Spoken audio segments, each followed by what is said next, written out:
Je m'appelle Audrey, je suis chercheuse au CNRS, ma spécialité c'est la géophysique marine et je suis la chef de mission de la campagne Hyper.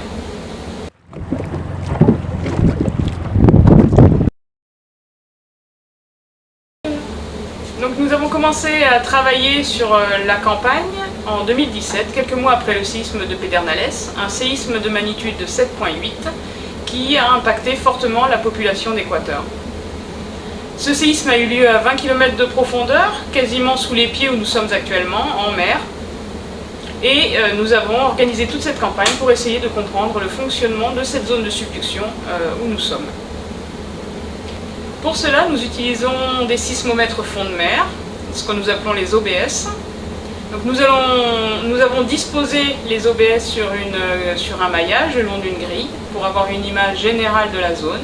Et puis sur certains endroits particuliers, nous avons redéployé ces instruments le long de lignes assez denses pour avoir une imagerie plus fine de ce qui s'y passe.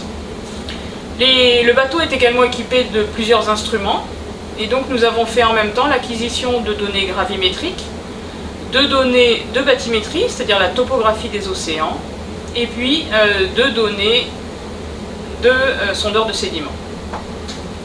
C'est-à-dire une donnée qui nous donne les 100 premiers kilomètres de la couche sédimentaire. Avec l'équipe scientifique, nous regardons en temps réel les données, ce qui peut nous amener à modifier les plans établis initialement. Notamment, il y a quelques jours maintenant, il y a eu le séisme à Esmeraldas, et donc nous avons pris la décision de dérouter le bateau pour aller installer des sismomètres pour enregistrer les répliques de ce séisme.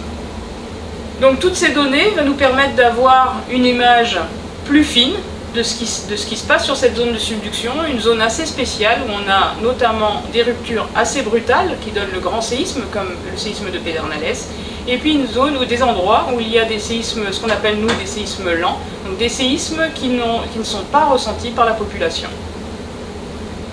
Donc nous sommes maintenant à presque 24 heures de la fin.